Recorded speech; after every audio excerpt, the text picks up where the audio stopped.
dress do I wear tonight? Are these two options? I've never worn this out. It's a mermaid tail. It's really pretty. This was from Fashion Nova from years ago. And then this is asymmetrical. Worn this once to Walt Disney Concert Hall to see the symphony with my husband. I don't remember if we saw Rachmaninoff or Bruckner. And I'm gonna use my Cult Gaia Pearl tonight. It's a very special evening tonight. This is what my hair looks like straight out of the shower. It's super thick, and I remember when we were kids, we looked under the microscope all our different hairs. I'm from Southern California, so everybody was of a different ethnicity, and my hair was the thickest out of all the ethnicities. I definitely need a cut. Today is my birthday. I'm 28 years old. I'm gonna do my hair for tonight, obviously, but I still have to do some more work out. I'm still focusing a lot on my real estate license, studying for it, looking at some investing plans and some house plans, farming plans.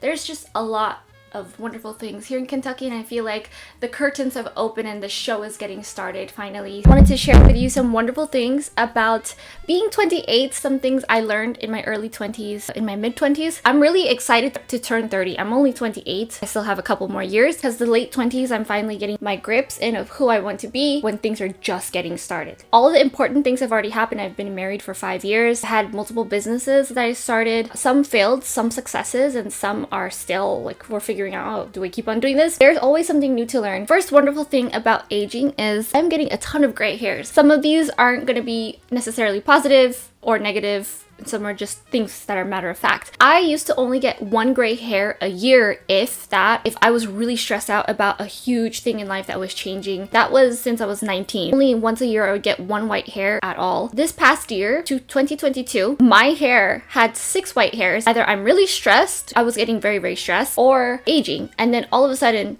2023 hit and I saw a plethora of white hairs, and I stopped counting at 16. It's interesting because men, I notice, get white hairs at the sides. It's always in the front, I think, because this is where all the thinking hormones are, or something in your brain. For women, I notice it's more up here. It's kind of like Cruella de Vil. I'm wondering if I should keep it or if I should dye my hair. I'm still gonna keep dyeing my hair just to mix things up and keep things interesting. I think it looks good for work. People can trust you. They look at you and they see that you're seasoned, you're experienced, that you know what you're doing. But I also think it's good to show that you have your hair darker, to show that you have juice left. There's going gray, there's going dignified silver. Going gray where it's ratty and it's unkept. And sometimes people just have bad hair that they don't take care of even before they go gray. There's no such thing as gray, it's actually white. It just looks gray because you have dark hairs mixing with the white. I like aging because a lot of people tell me I look better as I age. And I think the truth is I just look better the more I make money and the better that I eat, more rest that I get. If I have enough money, I don't have to work as much. I can relax. The more rest I get, the more glowy I get. When I was young, I ate a lot of junk food. There are some things that wisdom really does give you,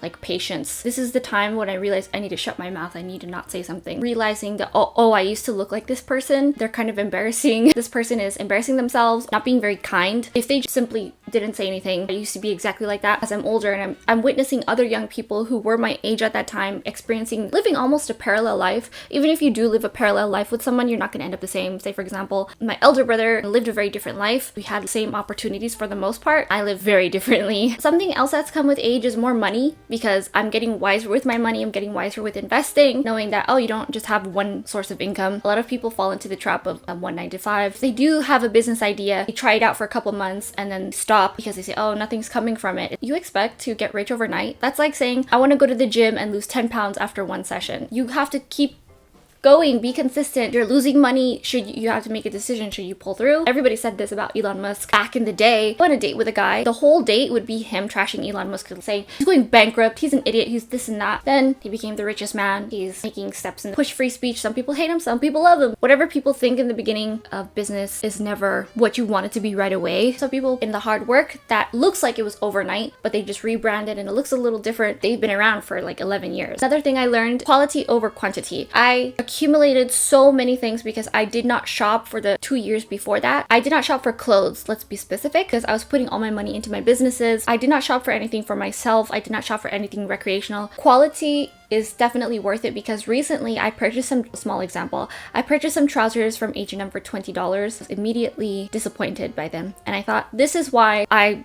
buy something bespoke. It's made for me, the way I move, the way I sit, where if you buy something ready to wear, that's all average sizes. When I buy clothes, I want to wear them for a very, very long time, which is also why I buy a lot of dresses. Simple is more formal, it's more dressed up, people will take you seriously. It's also easy, it's comfortable, you can move around in it, and it's guaranteed that you're gonna look good if you know what you look good in. Also, just one piece makes my life easier. Make sure it's good make sure it's something that will last forever. So you have less things. So I'm hand washing all my clothes. Like I hand wash these. This is silk, this is cashmere. I find it much easier when I have control and I'm not wasting a ton of water. I can wash things less because this is antimicrobial, it prevents the spread of bacteria. I can wash things every season, not necessarily every time I wear them or every few times I wear them. I can wear the heck out of my clothes. Furniture also is another thing. I used to buy a ton of cheap furniture, which bothered me because when we were transporting things, especially manufactured wood, it would fall apart because it wasn't put together well, but you couldn't put it back because manufactured wood doesn't have the slats or the little screw holes exactly the same as it was before. It suddenly moved and pieces fall apart and they fall to shatters. It doesn't make any sense. Solid wood furniture is really important. You can inherit it to your children when they go off to college or when they move to their own place, and you can buy more furniture by that time. You can afford it because you'll be older, or you simply give them something that you're not using and inherit furniture. Same with clothes, same with bags, same with everything. I am buying nothing right now.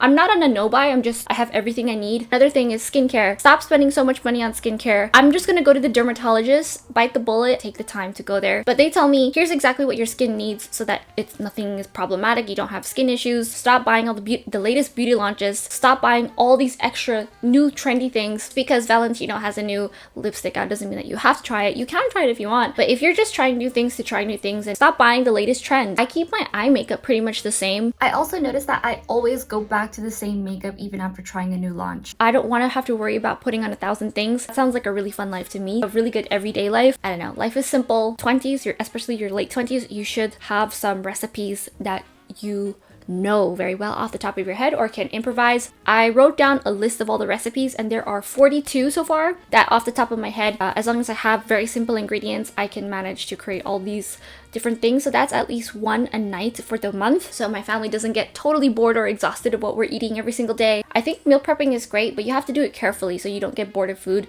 Otherwise, meal prepping can get really depressing really fast. Take care of yourself and eat a bunch of fresh things. I like really good natural cuts of meat, which is hard to find. We're gonna be farming our own by ourselves with our own cattle, animal husbandry in our own farm really soon this summer. May or June. So the acreage and then also the housing and also the farm, the barn and the farm. Things I learned in my late 20s. Families are important. Social connection is important. Everybody around you, you should be able to have a good social awareness. As I get older, I realize I'm so glad I'm not around these people anymore partying in Los Angeles. It's really boring. Everybody needs alcohol. And sometimes you do have it as a social lubricant, but it's the way you do it. There's not like, oh, tequila shots. There's a difference between that and would you like a glass of single malt scotch? A gentlemanly and ladylike way to do it versus problematic party person. I don't like to drink. Fortnum & Mason's has the best sparkling non-alcoholic drinks that are not just Martinelli's. Martinelli's is just all sugar. All of these are all sugar. Also living in Kentucky, so this is the land of bourbon where it was invented, where I don't like alcohol, but every now and again I'll find a really good bottle of something and then it turns out to be like the most top shelf thing. So I naturally have expensive taste, not looking at the price. Like I'll just taste it and they say, oh, this one's great. And it's happened every single time, which is not good. Aveline is also a vegan and certified organic. I like their white sparkling. I have a whole collection I received for Christmas and it's Cameron Diaz's alcoholic drink. She partnered up with this wonderful businesswoman. I forget her name. I think it's like Rachel something. It's not processed through animals and they're very transparent through their processing of the wine. I have been getting more into cigars, specifically Davidoff cigars, and tonight is my birthday celebration, so we're gonna go to have dinner at Jake Ruby's, I think is the name. It's very special because it also is a cigar lounge and I won't have any alcohol. I just want to enjoy the cigar by itself. I was never a drinker to begin with. Cigarette smoking, it's very, very different. You never smoke a cigar stressed, especially a Davidoff. People think cigars and cigarettes are the same. It's comparable to canned beer versus champagne. One does not smoke a Davidoff, one enjoys it. Don't inhale. I'm still downsizing. I'm reading a lot more again, but they're more real estate things. I still have weekly reads, but they're always business books that have to do with really in-depth real estate, and I don't think a lot of people in my audience are interested in that, which is why I don't post it.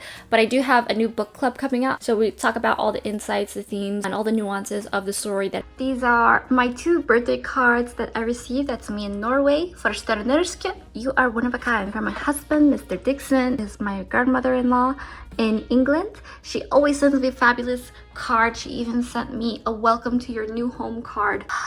Thank you. This is so beautiful. Oh my gosh. Thank you, Marianne.